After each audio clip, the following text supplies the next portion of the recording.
Hello student, welcome to distance learning, and today we are going to see the grammar part of your second chapter.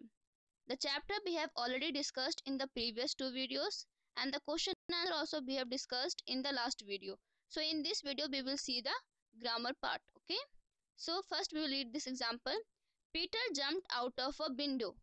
Mr. McGeorge dug up an onion.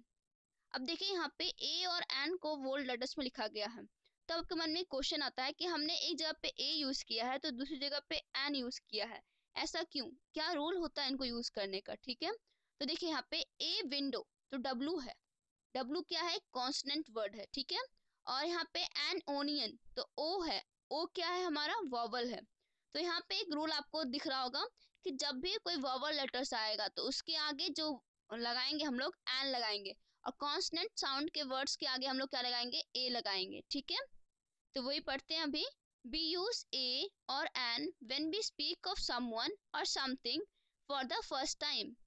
हम लोग ए और N कब लगाते हैं, जब किसी चीज के बारे में पहली बार बात कर रहे होते हैं। ठीक है, पहला पॉइंट ये कि हम ए और एन तब लगाते हैं जब किसी चीज के बारे में फर्स्ट टाइम बात कर रहे होते हैं। Next, B use A when the word that comes after it begins with a consonant sound. और हम लोग ए तब यूज करते हैं जब उस लेटर के बाद जो वर्ड है वो कॉन्सोनेंट साउंड से स्टार्ट होता हो। Next, B use N when the word that comes after it begins with a vowel sound. और हम लोग एन तब यूज करते हैं जब उसके बाद आने वाला जो लेटर होगा वो वॉवल साउंड से शुरू होता हो। ठीक है, जैसे यहाँ पे एग्जांपल दिया है, he jumped into a water can. तो यहाँ पे वाटर है, वाटर डब्ल्यू से स्टार्ट होता है, डब्ल्यू एक कॉन्सोनेंट है, तो उसके आगे क्या लगाएंगे, ए लगाएंगे। I have an orange crayon. तो यहाँ पे ऑरेंज है तो ऑरेंज ओ से स्टार्ट होता है और ओ एक वॉवल है, तो वॉवल का आगे क्या लगेगा, एन। ठीक है, तो वैसे आपको यहाँ पे करना है, put this words in the correct box. आपको इन सारे वर्ड्स को सही सही में लिखना है, मतलब किसके आगे ए लगेगा उसको यहाँ पे लिखना है और जिसके आगे एन लगेगा उसे नीचे लिखना है। ठीक है, तो यहाँ पे एक एग्जांपल दे के रखा है, हेड। तो यहाँ पे हेड में जो एच है वो क्या है, कॉन्सोनेंट है, तो कॉन्सोनेंट के आगे क्या लगता है, ए लगता है। नेक्स्ट है एन। तो एन जो है वो किसके आगे लगता है, वॉवल के आगे लगता है, तो यहाँ पे एंट दिया है, एंट में ए से स्टार्ट होता है और ए क्या है, वॉवल है, तो इसके आगे क्या लगेगा, एन। यहाँ पे फिर है फॉक्स। तो फॉक्स किस में आएगा, फॉक्स एफ से होता है स्टार्ट, तो एफ क्या है, कॉन्सोनेंट है, तो ये किस में आएगा, ए के बॉक्स में आएगा। ठीक है, उसके बाद है आउल।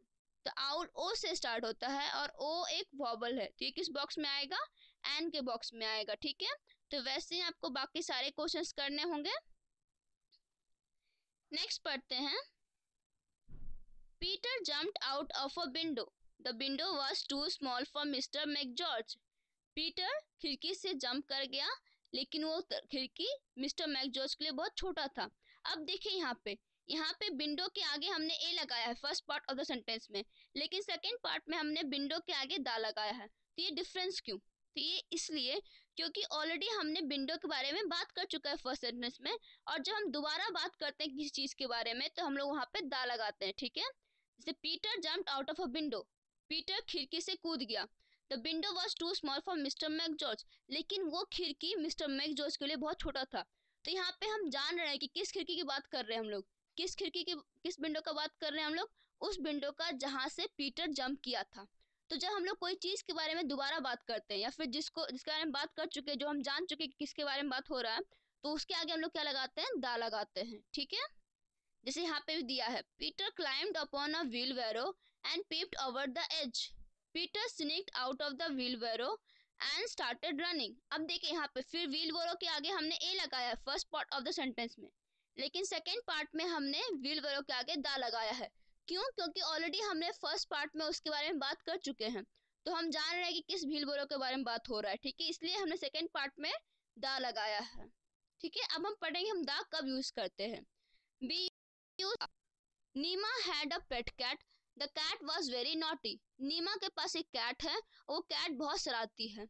तो यहाँ पे देखिए हमने क्या किया है, यहाँ पे कैट के आगे दा लगाया है। क्यों दा लगाया है, क्योंकि हमने first part of the sentence में ऑलरेडी उस कैट के बारे में बात कर चुके हैं कि वो कैट किसका है, नीमा का है। तो जब हम सेकेंड पार्ट में उसके बारे में बोलेंगे तो हम लोग दा लगाए हैं, क्यों, क्योंकि पता है कि वो किसके बारे में बात हो रहा है। ठीक है, तो when we mention a person or thing a second time, we use the, जब हम कोई चीज को दूसरी बार बताते हैं, उसके बारे में बात करते हैं, तो हम लोग द यूज करते हैं। नेक्स्ट है the moon is shining brightly tonight. अब देखिए यहाँ पे मून, मून तो एक ही है, हम लोग मून एक है, अर्थ एक है, तो वैसे चीज जो कि वन एंड ओनली वन है, तो उसके आगे भी हम लोग क्या लगाते हैं, दा लगाते हैं, ठीक है। When there is only one such thing, मतलब वो सिर्फ एक ही है, जैसे the moon, the earth, the sun, ये सिर्फ एक ही है, ठीक है। तो इसलिए हम लोग क्या लगाते हैं, मून दा लगाते हैं, या फिर द मून द सन ऐसे बोलते हैं, ठीक है। नेक्स्ट आते हैं the prime minister is visiting Mumbai today. Prime minister, तो देखिए जहां हम प्राइम मिनिस्टर का नाम लेते हैं तो हम लोग को ध्यान आता है कि हम किसके बारे में बात कर रहे हैं, हम लोग प्रधानमंत्री के बारे में बात कर रहे हैं। तो जब भी हम ऐसा सेंटेंस लिखते हैं जिसको पढ़ के जो रीडर है उसको पता चल जाए कि किसके बारे में बात हो रहा है, तो उसके आगे हम लोग क्या लगाते हैं, दा लगाते हैं। जैसे when it is clear to the reader और द लिसनर हु और what we are talking about, we use the. जब रीडर को ये बात क्लियर हो जाता है कि किसके बारे में या फिर क्या बात हो रहा है, तो हम लोग क्या लगाते हैं, दा लगाते हैं। जैसे the prime minister is visiting Mumbai today, prime minister Mumbai आ रहे हैं, तो प्राइम मिनिस्टर का नाम लिया मतलब हम लोग प्राइम मिनिस्टर के बारे में बात कर रहे हैं, तो रीडर को ये क्लियर है कि किसके बारे में बात हो रहा है, ठीक है। Next the Indian ocean, the river Ganga, the Himalayas. अब देखिए यहाँ पे रिवर गंगा क्या है, एक प्रॉपर नाउन है ना। तो कभी कभार हम लोग प्रॉपर नाउन के आगे भी क्या लगाते हैं, दा लगाते हैं, ठीक है। The Indian ocean, Indian ocean नाम है, तो उसके आगे हमने क्या लगाया है, दा लगाया है, ठीक है। तो look at the words a an the in this sentence, take the correct ones and cross the wrong ones. आपको क्या करना है, यहाँ पे देखना है कि कहाँ पे ए एन और दा लगा है, क्या वो सही लगाया गया है, और जहाँ पे सही लगा है वहाँ पे टिक करना है, और जहाँ पे गलत लगाया है उसको क्रॉस करना है। जैसे फर्स्ट है he eats the egg for breakfast every morning. अब देखिए यहाँ पे एग के आगे दा लगाया है, तो यहाँ पे क्या हमने एग के बारे में पहले बात किया है, नहीं किया है। यहाँ पे तो सेंटेंस स्टार्ट हुआ है ही से, तो एग तो पहली बार हम लोग यूज कर रहे हैं, तो क्या उसके आगे दा लगाना सही रहेगा, नहीं रहेगा। यहाँ पे क्या लगना चाहिए था, he eats an egg before breakfast every morning, तो यहाँ पे दा क्या है, गलत है, इसलिए यहाँ पे गलत का साइन लगाएंगे। Next father told me a story last night. अब देखिए यहाँ पे स्टोरी है, स्टोरी का एस जो है वो क्या है, कॉन्स्टेंट है, कॉन्स्टेंट के आगे क्या लगना चाहिए, ए लगना चाहिए, तो यहाँ पे ए लगा हुआ तो ये सही है, तो यहाँ पे हम लोग टिक कर देंगे, ठीक है। तो वैसे ही आपको ये बाकी सारे क्वेश्चंस भी करने हैं। नेक्स्ट आते हैं complete this sentence with a an और द, ठीक है। India is dash big country, तो यहाँ पे क्या होना चाहिए कि इंडिया एक बहुत बड़ा कंट्री है, तो India is a big country, ठीक है। यहाँ पे क्या होगा, बी, बी कॉन्स्टेंट है, तो कॉन्स्टेंट का क्या लगता है, ए लगता है, ठीक है। तो वैसे आपको बाकी सारे भी करने हैं। नेक्स्ट आते हैं look at the picture, complete the paragraph a with a an और द। आपको पिक्चर देखना है और यहाँ पे पैराग्राफ से ए लगेगा या एन लगेगा या द लगेगा बताना है। जैसे यहाँ पे एक बता देते हैं, there is a pretty fountain in the middle of the garden. आपको फिगर में दिख रहा होगा कि गार्डन के बीच में एक फाउंटेन, एक फव्वारा है। There are benches on both sides of dash fountain. अब बताइए यहाँ पे देखिए इसके फाउंटेन के दोनों साइड में बेंचेस है, तो यहाँ पे क्या होना चाहिए, ए होना चाहिए, एन होना चाहिए, द होना चाहिए। यहाँ पे क्या होना चाहिए, द, क्यों, क्योंकि हमने ऑलरेडी उस फाउंटेन के बारे में बात कर लिया, पहले सेंटेंस में हमने बात किया है कि एक फाउंटेन बहुत खूबसूरत सा फाउंटेन है, तो जब हम दोबारा उसके बारे में बात करेंगे तो क्या आएगा, यहाँ पे द आएगा, ठीक है। तो there are benches on both sides of the fountain, तो वैसे ही आपको बाकी सारे करने होंगे, ठीक है। नेक्स्ट आते हैं वोकेबलरी में, complete this sentence with words from the box, ठीक है। आपको सेंटेंस कंप्लीट करना है इन बॉक्स से वर्ड को लेके, ठीक है। देखिए रश टूवर्ड्स का मतलब होता है उसकी ओर दौड़ना, रैन बिहाइंड मतलब पीछे दौड़ना, फ्लू अवे मतलब उड़ जाना, रिगल्ड आउट मतलब कि इधर उधर हिलकर बाहर निकल जाना, ठीक है। क्लाइम अप मतलब होता है चढ़ना, और फ्लॉप्ड ऑनटू होता है मतलब कि पलट गिर जाना, ठीक है। The sparrow dash when it saw the eagle, sparrow, तो यहाँ पे क्या होना चाहिए, the sparrow flew away when it saw the eagle, वो उड़ गई जब उसने ईगल को देखा। It was getting late for school, Elsa and Emma rush toward the bus stop, वो स्कूल के लिए लेट हो रहे थे तो दोनों बस की तरफ दौड़े, ठीक है। तो यहाँ पे क्या होना चाहिए, ये आपको लिखना है, ठीक है। वैसे आपको बाकी सारे करने हैं, नेक्स्ट स्पीकिंग नहीं करना है अभी। लिसनिंग भी अभी नहीं करना है। स्पेलिंग, अब देखिए यहाँ पे complete this words with e और ई। जैसे my dear children how are you. अब देखिए यहाँ पे डियर, डियर दो होता है, पहले DEAR जिसका मतलब होता है प्रिय, और एक होता है DEER जिसके मतलब होता है हिरन। तो अब बताइए यहाँ पे चिल्ड्रन है तो क्या यहाँ पे हम लोग हिरन चिल्ड्रन बोलेंगे? यहाँ पे क्या बोलेंगे? माई डियर, मेरे प्यारे बच्चों। तो यहाँ पे क्या होगा? DEAR। ठीक है। नेक्स्ट है दीज आर फ्रेश बीन्स। तो यहाँ पे क्या होना चाहिए? BEANS, EA होना चाहिए। ठीक है ना। Next, I am happy to dash you. अब देखिए यहाँ पे मीट का दो स्पेलिंग होता है, एक होता है MEET, मीट मतलब होता है मिलना, और एक होता है मीट MEAT जिसका मतलब होता है मांस का टुकड़ा।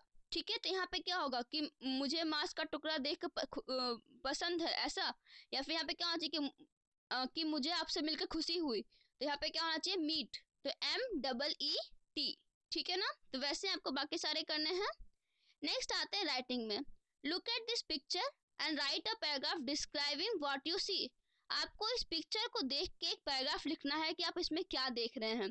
इसमें हम क्या देख रहे हैं? बच्चे हैं और उनकी माँ है जो कि उन लोग को सिखा रही है गार्डनिंग करना, और इन्होंने बहुत सुंदर गार्डन लगाया। देखिए कितना सुंदर सुंदर फूल लगाए हैं। फिर अब ये कैबेज भी है, पंपकिन भी है, ब्रिंजल, वो ब्रिंजल को वाटर कर रही है एक लड़की। फिर यहाँ पे कैरेट ये लोग लगा रहे हैं। ठीक है। तो वैसे ही यहाँ पे देखिए कुछ कुछ पॉइंट्स दिए हैं जिसको आपको दिखना है। व्हाट प्लेस दिस इज, ये कौन सा प्लेस है? तो ये कौन सा प्लेस है? ये गार्डन है। What each person is doing, हर कोई क्या काम कर रहा है यहाँ पे? तो क्या काम कर रहा है? एक वाटरिंग कर रही है प्लांट्स को, एक लगा रहे हैं, और एक बैठ के उसकी हेल्प कर रहे हैं। ठीक है। Next, what flower you see, आप यहाँ पे कौन से फ्लावर्स देखते हैं? तो यहाँ पे आपको रोज दिख रहा है, सनफ्लावर दिख रहे हैं, और भी बहुत सारे फ्लावर्स दिख रहे हैं। ठीक है। हु यू सी देयर, और आप किसको देख रहे हैं? यहाँ पे बटरफ्लाई भी है ना फ्लावर के पास। Next, what vegetables you see, और कौन से वेजिटेबल्स आप देखते हैं? तो यहाँ पे आपको कौन कौन से वेजिटेबल दिख रहे हैं? यहाँ पे पंपकिन है, कैबेज है, कॉलीफ्लावर है, ब्रिंजल है, कैरेट है। ठीक है। What else you can see in the garden, और आप गार्डन में और क्या देख रहे हैं ये आपको बताएं। जैसे यहाँ पे देखिए फ्रूट के भी बहुत सारे पेड़ हैं। ठीक है ना। तो यही सब आपको हेल्प यूज करके एक पैराग्राफ लिखना है अच्छा सा। ओके। अब यहाँ पे कुछ हिंट भी दिया हुआ है। वेजिटेबल गार्डन आदिल, शायद बॉय का नाम आदिल है, दिया है लड़की का नाम, एंड उनकी माँ मदर हेल्पिंग आदिल डिग, आदिल जो है वो डिग कर रहा है, खोद कर रहा है, उसकी माँ हेल्प कर रही है। कैरेट्स, किसको लगाने में हेल्प कर रही है? कैरेट्स को लगाने में। दिया ब्रिंजल प्लैनेट, दिया जो है ब्रिंजल प्लैनेट को वाटर कर रही है। Watering can vegetables, then flowers, some plants, wheelbarrow and butterflies. तो यहाँ पे ये सब पॉइंट दिए, आपको बस इन सबको ऐड कर करके लिखना है। आप शुरुआत ऐसे कर सकते हैं, this is a vegetable garden, ये क्या है? एक वेजिटेबल गार्डन है। ठीक है। इसके बाद आपको आगे ऐसे ही कंटिन्यू करना है इसको। ठीक है। नेक्स्ट आते हैं लाइफ स्किल में। Meera is at a shopping mall with her parents, Meera जो है शॉपिंग करने गई है अपने पेरेंट्स के साथ। She stops at a shop window that has lots of interesting dolls and toys. तो अब वो एक शॉप के पास आके रुक जाती है जिस शॉप के अंदर बहुत सारे सुंदर सुंदर डॉल्स होते हैं और बहुत सारे खिलौने होते हैं। After a while she looks around and can not see her parents anywhere, और थोड़ी देर बाद वो देखती है कि उनके पेरेंट्स उसे कहीं नहीं दिख रहे हैं। मीरा इज लॉस्ट, अब मीरा खो गई है। What will she do to find her parents, अब वो क्या करेगी अपने पेरेंट्स को ढूंढने के लिए? तो what should she do so that she does not get lost, तो अब बताओ वो क्या कर सकती है ताकि वो गुम ना हो, खो ना जाए? She could use any of these ideas, वो इनमें से कोई भी एक आइडिया यूज कर सकती है। जैसे always remember the full names and phone number of her parents, हमेशा अपने पेरेंट्स का पूरा नाम जानना होगा आपको, और उनका फोन नंबर आपको याद होना चाहिए। Ask for help, look for a store assistant or a security person with a badge, वो क्या कर सकती है? वो किसी जो शॉप का जो ऑनर होगा या फिर जो भी वहाँ पे दुकान चला रहा होगा उसको ढूंढेगी और उनसे हेल्प मांग सकती है कि मेरे पेरेंट्स मैं गुम हो चुकी हूँ, मुझे अपने पेरेंट्स से मिला दीजिए। Next, talk to another mother who is with her own children, या फिर दूसरे माँ से बात कर सकती है जो अपने बच्चों के साथ है। Not take help from anyone else, क्या वो ऐसा कर सकती है किसी की मदद ना ले? तो ये गलत होगा। Not go into close rooms with anyone, वो किसी के साथ बंद कमरे में ना जाए। Try to to stay in the same place where she lost her parents. They might come looking for her there. और उसे क्या करना चाहिए, जहाँ पे उसके मतलब उसका पेरेंट्स ने उन्हें आखिरी बार देखा था वहीं पे खड़े रहना चाहिए, ताकि जब उसके पेरेंट्स दोबारा उसे ढूंढते ढूंढते आए तो उसे वहाँ पे मिल जाए। ठीक है, तो ये आपका चैप्टर है। आई होप आप लोग को समझ में आ गया होगा।